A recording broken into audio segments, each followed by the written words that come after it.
Lebih dari setengah abad yang lalu, Dr. Alfred Tomatis dihadapkan pada kasus paling aneh dalam karirnya selama 50 tahun sebagai ahli THT.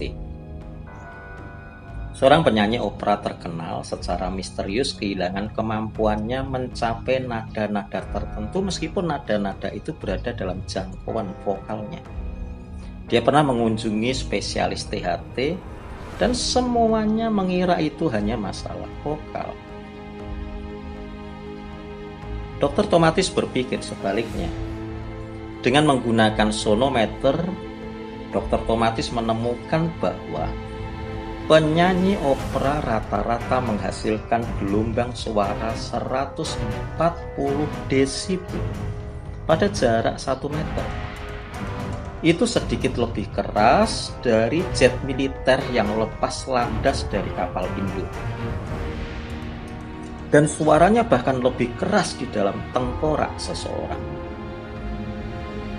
Nah, penemuan itu mengarah pada diagnosis. Penyanyi opera itu tuli oleh suaranya sendiri. Jika Anda tidak dapat mendengar not, Anda tidak dapat menyanyikan not, kata Dr. Tomatis. Karena suara hanya dapat mereproduksi apa yang didengar telinga. Di kemudian hari, Akademi Kedokteran Prancis menjuluki penemuan ini sebagai efek Tomatis. Saudara, jauh sebelum ditemukannya efek Tomatis, Alkitab sudah menceritakan kasusnya lebih awal.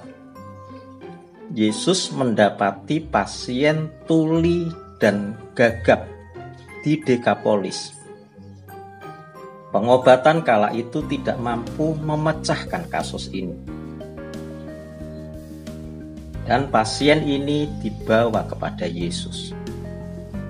Setelah pemeriksaan dan diagnosa, ini tindakan yang dilakukan.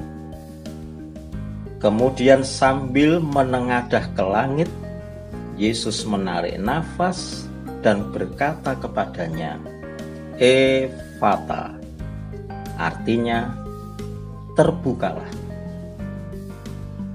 Maka terbukalah telinga orang itu dan seketika itu terlepas pulalah pengikat lidahnya. Lalu ia berkata-kata dengan baik. Markus pasal 7 ayat 34 sampai 35. Perhatikan urutannya. Permasalahan pendengaran diselesaikan, baru orang tersebut berbicara. Seperti yang dikatakan Dr. Tomatis, banyak orang juga mengalami gangguan pendengaran rohani yang diakibatkan oleh suaranya sendiri. Manusia sejak kecil sangat terlatih dan fasih dalam berbicara, tetapi tidak terampil dalam mendengar. Manusia dibisingkan oleh suaranya sendiri dan suara-suara yang ada di sekitarnya. Rasanya tidak ada atau kekurangan waktu untuk mengasah pendengaran rohaninya. Kita tahu bahwa suara yang keras pasti menindih suara yang lembut.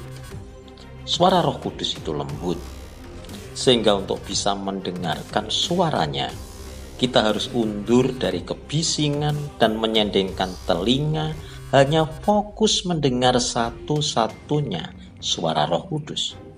Kalau tidak, seperti yang dikatakan Dr. Tomatis, saudara akan mengalami ketulian rohani.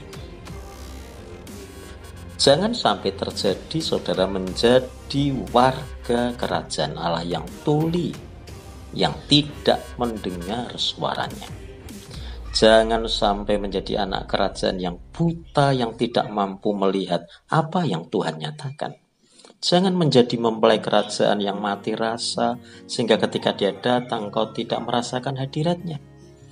Jangan sampai indera rohanimu tumpul sehingga tidak mampu membaca tanda-tanda yang dibunyikan. Ketahuilah, tidak ada yang berubah di dalam diri Tuhan Yesus. Sebagaimana dia membuka telinga orang tuli dan bisu sehingga dia bisa mendengar dan berbicara, dia juga peduli dengan persoalan gangguan pendengaran rohanimu. Tuhan Yesus rindu saudara memiliki kepekaan rohani.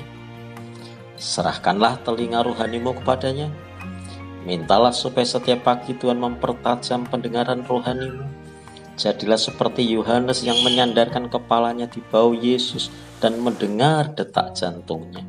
Atau seperti Maria yang duduk diam mendengar suara gurunya. Percayalah, pada saat Tuhan membuka telinga rohanimu, Tuhan akan membuat hidup dan pelayananmu menjadi semakin efektif. Amin.